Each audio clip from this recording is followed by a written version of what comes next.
So is it everything you thought it was going to be once you got past inspection? I'm still worried about things they don't know about. Audio Jungle.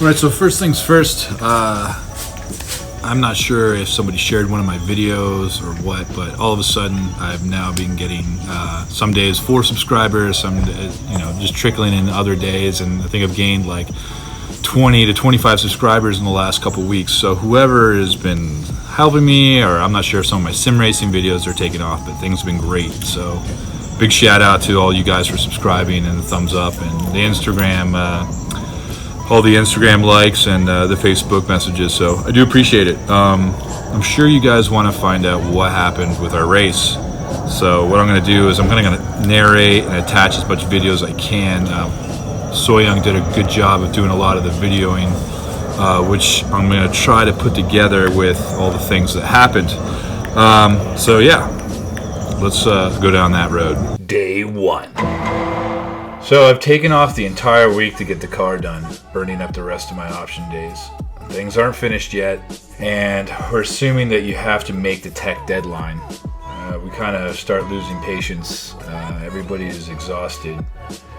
We're running, it's about 1 o'clock in the afternoon, and if we leave immediately speeding, we can maybe make tech, because it has to be done by 4 p.m. in South Carolina.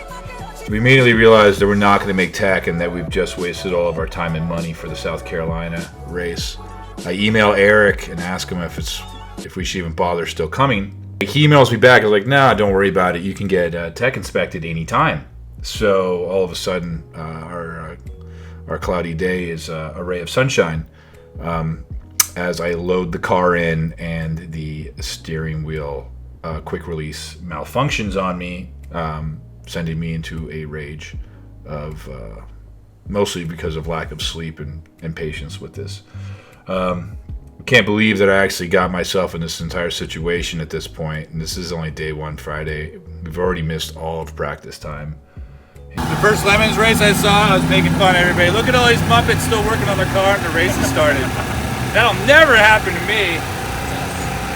So we end up driving all day after getting the car loaded up. Tommy takes the caravan up with him so that we have a place to stay that's nice and air conditioned, which is really cool, and picked up a generator. I drive up with my girlfriend, and Joey drives up with the car on the back of a U-Haul trailer. They end up dropping off and setting up the campsite. Me and my girlfriend get in to hopefully catch the parade and the block party.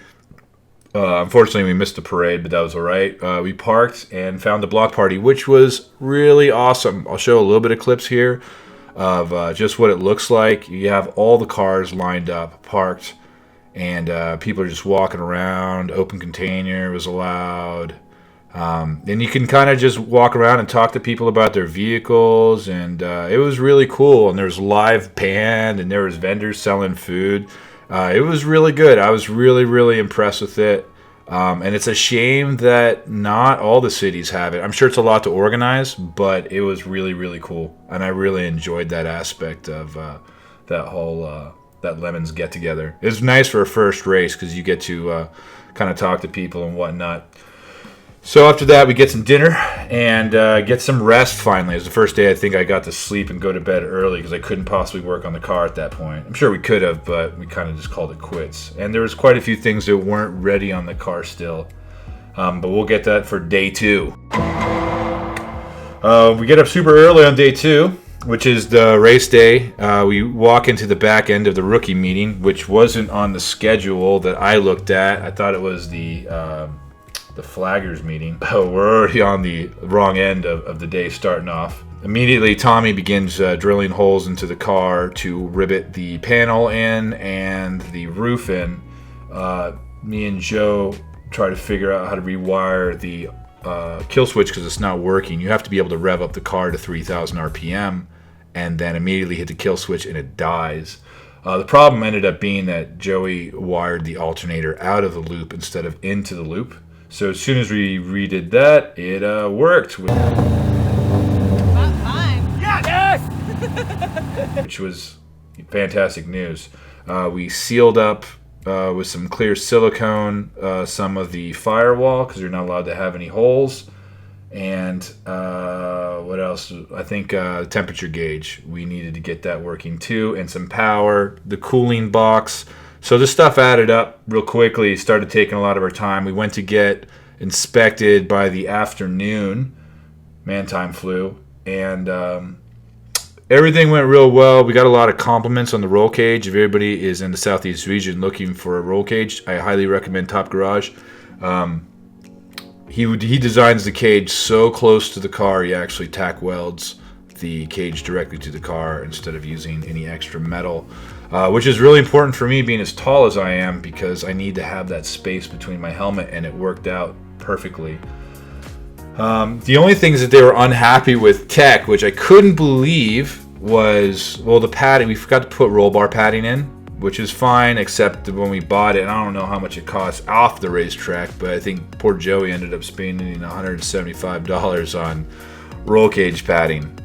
We got the good stuff that was thinner and fireproof, which is great, but it's just an expense we didn't need at the time, being so over budget. The other thing that they are unhappy about that I could not believe was the battery. They specifically say they want the battery to be part of the car. As Steve brought up, and I brought right back up to it, I welded the battery literally to the car. You cannot remove the battery if you wanted to without a grinder. Now, does the battery have a little bit of play? Yes, it does. But it is part of the car. The battery could not come out of the car even if it rolled over 10 times. It would have to disintegrate itself to get out of there. But what they think they really want, I think they should emphasize in the rules, is they don't want the battery to have any movement or play, and our battery can move about 1/8 of an inch up and down. I didn't want to weld it any closer because the battery casing is plastic, and I didn't want to melt it.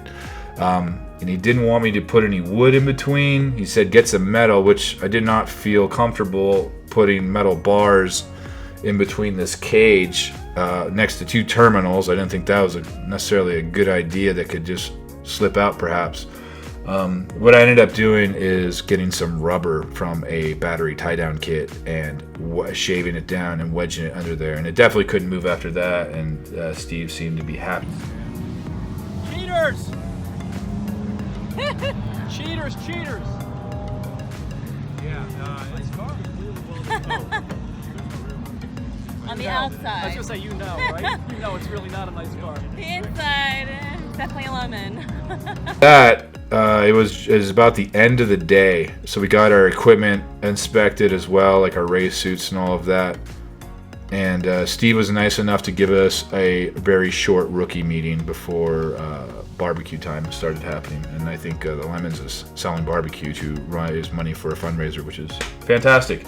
And I'll show a little bit of that, but I'll probably have a separate clip if you guys want to watch all of the rookie meeting. It'll just be bonus footage, just like the block party. I'll just have separate links right here in the video so that you guys can check that out if you want to.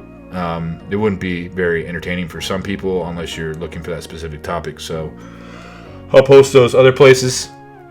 What else? So after that, yeah, that was it. So day 3. So first thing in the morning, I go and show Steve what we have done to pass tech. I show him the rubber that I put in there. We got it done early morning. I didn't actually get it done on day 2, and this is now the second day of racing and the last day. He's finally satisfied with the car, so we immediately head out. I decide to, being team captain and all, let Joe go first because he spent so much money on this entire endeavor, and I really want him. If the car's gonna break, I want it to break with him. I don't want it to break with me and he doesn't get to go or something like that. I know Tommy's put in money and I put in money, but Joe is like paid for the car and it's his car. But he's spent a lot of money, and I really wanted to make sure he got a good taste of it.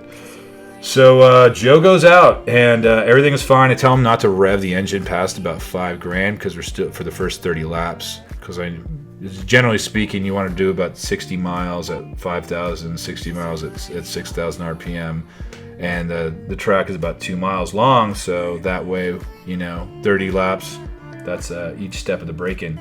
Unfortunately, after about 7 laps, Joe's car suddenly dies on him on the last turn, which is ideal because that allows him to roll back into the pits.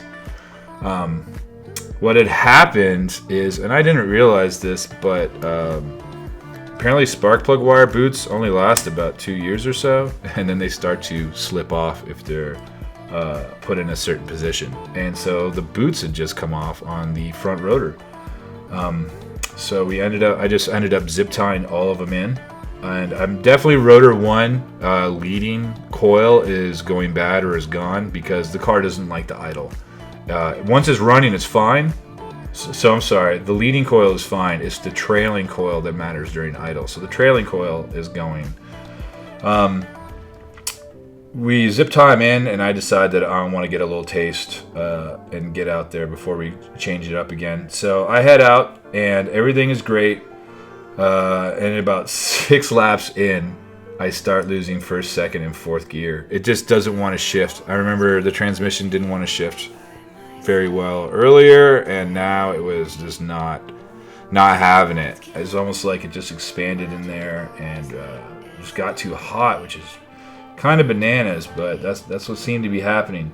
So I could have kept driving in third, but I didn't want to lug the engine in the low speed corners in that gear, and I couldn't rev any higher than $5,000 at the time because we were still kind of in our break-in period. So I ended up driving off the track and back to the paddock after that, and let the car cool down, and hopefully the transmission will come back to us. And we got Tommy suited up. I wanted to make sure everybody got to drive a little bit, because it's definitely not cheap. Even though Joe undercharged extensively for it, you can't do this sport at $600 a pop. There's just no way. Tires alone are almost $900 period, and you got to include admissions. So yeah, that was a big error on our part. I should have been more diligent about getting after Joey about the right number, but Joe lost a lot of money because of that. So because of that, this is another story. I'll get to that later.